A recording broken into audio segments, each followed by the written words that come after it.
रामायण। मैं काल हूं। श्री राम के राज्याभिषेक के निर्णय से अयोध्या में खुशियां मना रही थी।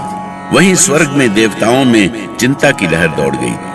नारद आश्चर्य में थे कि आखिर श्री हरि विष्णु क्यों चाहते हैं कि श्री राम सिंहासन पर न बैठे। श्री हरि विष्णु भी समझ नहीं पा रहे थे कि ऐसी स्थिति में वो क्या करें। महादेव भी सोच में पड़ गए। नारद इस रहस्य को अभी तक समझ नहीं पा रहे थे कि परमपिता श्री राम का राज्याभिषेक क्यों नहीं चाहते। नारायण नारायण। परमपिता, मुझे समझ में नहीं आ रहा है कि आप क्यों चाहते हैं कि श्री राम का राज्याभिषेक ना हो। इसमें कौन सा रहस्य छुपा है परमपिता? इसमें कोई रहस्य नहीं है नारद। श्री राम का जन्म लोक कल्याण के लिए हुआ है। यदि वे राज सिंहासन पर बैठेंगे तो वो उद्देश्य कैसे पूरा होगा जिसके लिए उनका जन्म हुआ है। नारायण नारायण। प्रसन्नता में मैं इस सत्य को भूल ही गया था, पर इसका उपाय क्या है परमपिता? इसका उपाय तो स्वयं श्री हरि विष्णु ही बता सकते हैं नारद। वही सबके करता धरता है। इस महान उद्देश्य की चुनौती उन्होंने ही तो ली है। नारायण नारायण। और श्री हरि विष्णु भी बहुत देर तक इस सोच में डूबे रहे कि वो इस आयोजन को कैसे रोके, क्योंकि यदि राम सिंहासन पर बैठ गए तो उनका महान उद्देश्य कभी पूरा नहीं हो सकता था। और आखिर बहुत सोच विचार के बाद उन्हें इसका हल मिल ही गया, और वो उपाय था देवी सरस्वती। सरस्वती चाहें तो क्या नहीं कर सकती थी। वो असंभव को भी संभव कर सकती थी। और तब उन्होंने देवी सरस्वती का स्मरण किया।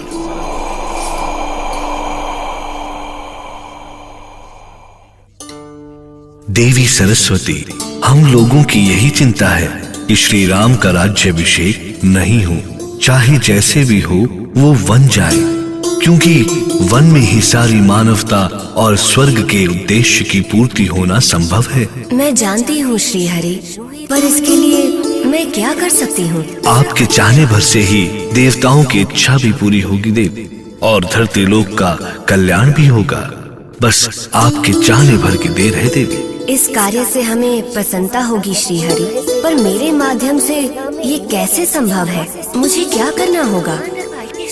आप बुद्धि और विवेक की देवी हैं। आप में शक्ति है कि आप किसी का भी मन विचार सब बदल सकती हैं। किसी में भी अपने विचारों को प्रवेश करा सकती हैं आप। मैं देख रही हूँ श्री हरि कि अयोध्या में कैसी खुशियाँ मनाई जा रही हैं। ऐसे समय में श्री राम को सिंहासन नहीं मिलने पर अयोध्या वासी कितने दुखी होंगे। हाहाकार मच जाएगा, और महाराज दशरथ, उन पर क्या बीतेगी, कैसी पीड़ा होगी उन्हें। देवी सरस्वती, जब संकट पूरी सृष्टि पर हो तो अयोध्या वासी और राजमहल की प्रसन्नता की बलि आपको देनी ही होगी। तो ठीक है देव, आप निश्चिंत रहें। अब कुछ भी हो, महाराज दशरथ की कामना पूरी नहीं हो सकेगी। धन्य है देवी सरस्वती, आप धन्य हैं। ये सृष्टि आपका ये उपकार कभी नहीं भूलेगी। तथास्तु। ध्यान करी तब सरस्वती, गई मंथरा पास। फेर बुद्धिमति मंद की, संकट हरण की आस। अपना वचन पूरा करने के लिए सरस्वती को अयोध्या जाना पड़ा। अयोध्या में उनका एक ही लक्ष्य था, महारानी कैकेयी की मुंह लगी दासी मंथरा, जिसे वो अपने विवाह के समय ही अपने मायके से लाई थी। उस समय अयोध्या में मंगल गीत गाए जा रहे थे। सभी खुशी से झूम रहे थे। दिव्य आभा से युक्त देवी सरस्वती सीधे मंथरा के सामने प्रकट हुई, और वो भी एक भविष्य वक्ता के रूप में। भला मंथरा कैसे जान पाती कि क्या था उनके मन में।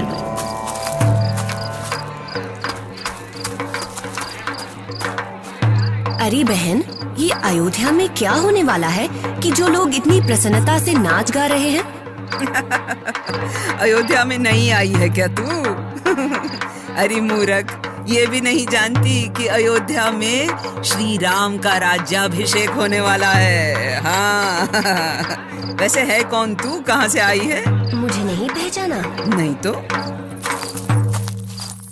त्रिकालदर्शी दिव्य लोचना, मैं भविष्यवक्ता हूँ और तुझे ये बताने आई हूँ कि ये जो अयोध्या में खुशियाँ देख रही है वो सब क्षणिक है, सब कुछ नष्ट होने वाला है, पल भर में भस्म हो जाने वाली है ये सारी खुशियाँ। सब कुछ नष्ट होने वाला? ये क्या कह रही है तू? क्षमा करो देवी, आप तो त्रिकालदर्शी हैं, आपको तो सब कुछ दिखता है, कुछ मुझे भी तो दिखाइए। सबसे पहले तो मैं तुम्हारा भविष्य देख रही हूँ। उस राम के सिंहासन पर बैठते ही तुम्हें घसीटकर राजमहल से बाहर निकाल दिया जाएगा। तुम भीख मांगने के योग्य भी नहीं रहोगे। नहीं, ऐसा नहीं हो सकता, ऐसा कभी नहीं हो सकता। हमारे श्री राम तो। ऐसा ही होगा मंथरा। मंथरा? मेरा नाम कैसे जानती है तू? मैं सब कुछ जानती हूँ। मगर मैं कैसे मान लूं कि जो कुछ आप कह रही हैं वो सब सच है? कुछ ऐसा बताइए जिससे आप पर विश्वास हो, कोई ऐसी बात जो केवल मैं और महारानी कैकेयी ही जानते हों। मूर्ख है तू मेरी परीक्षा ले रही है। त्रिकालदर्शी दिव्य लोचना की परीक्षा ले रही है तू। ठीक है, यदि परीक्षा लेना ही चाहती है तो सुन। महारानी कैकेयी को महाराज दशरथ ने देवासुर संग्राम में कुछ वर दिए थे और तुम्हारी महारानी ने अभी तक वो वर नहीं मांगे हैं। जाकर पूछ लो उनसे। अरे ये तो महारानी भूल ही गई थी। बहुत साल पहले एक बार उन्होंने मुझे बताया था कि अब याद आ रहा है। क्षमा करें देवी, क्षमा करें, आपको पहचानने में भूल हुई। आप तो सचमुच त्रिकालदर्शिनी हैं, आपको भूतकाल की सभी बातें पता हैं। देवी, इसका अर्थ है कि आपको भविष्य भी दिख रहा है? हाँ मंथरा, मैं पूरी अयोध्या का भविष्य देख रही हूँ। श्री राम और कौशल्या का सम्मान देख रही हूँ और देख रही हूँ कैकेयी का घोर अपमान। मुझे साफ दिखाई दे रहा है कि भरत अयोध्या का राजमहल छोड़कर जा रहा है। कैकेयी आंसू बहा रही है।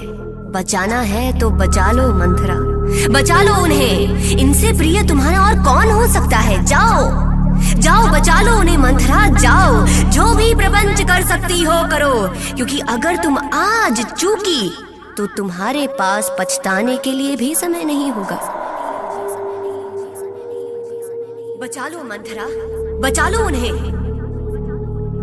नहीं, ऐसा नहीं हो सकता, ऐसा कभी भी नहीं हो सकता। ऐसा ही होगा मंथरा, ऐसा ही होगा। अब अयोध्या का भविष्य तुम्हारे हाथ में है। बचाना है तो बचा लो। मैं तो चली मंथरा, पर ध्यान रखो, ये फैसला तुम्हें ही करना है कि इस डूबती नाव में स्वयं भी डूबना चाहोगी या उसे बचाने के लिए हाथ पैर मारोगी। मारो मंथरा, जितने हाथ पैर मार सकती हो मारो। मगर मैं अकेली तो। तुम इस घोर अनर्थ को रोक सकती हो मंथरा, जाओ रोक लो उन्हें। अरे ये कहाँ गई? ये तो सचमुच अंतर्ध्यान हो गई। मंथरा, अब तुझी को किसी तरह श्री राम को सिंहासन पर बैठने से रोकना होगा, नहीं तो अनर्थ हो जाएगा, अनर्थ हो जाएगा। हाँ, मंथरा अपने जीते जी कैकेयी का बाल भी बांका नहीं होने देगी। ये अनर्थ कभी नहीं होने देगी, चाहे उसे अपने प्राणों की बलि ही क्यों न चढ़ानी पड़े।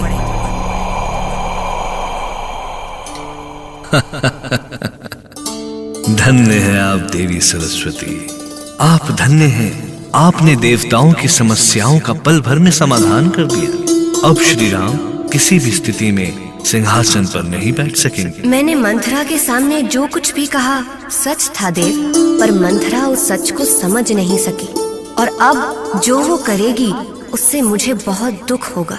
किंतु मैं ये भी जानती हूँ, जो कुछ भी होगा अंत में संसार के लिए शुभ ही होगा।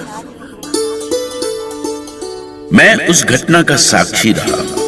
जाने क्यों आज भी मुझे उस घड़ी को याद करके दुख होता है, पर बड़े हित के लिए छोटे हितों का बलिदान करना पड़ता है। और ये बलिदान राम ही नहीं, सारी अयोध्या करने जा रही है। सारी सृष्टि के हित के लिए अयोध्या स्वयं सुखों का त्याग करने जा रही थी। ऐसा त्याग जो उन्हें बहुत दुख देने वाला था, गहरी पीड़ा पहुंचाने वाला था। और मैं सोच रहा था कि क्या अयोध्या की इस पावन नगरी के इस महान त्याग को कोई समझ सकेगा?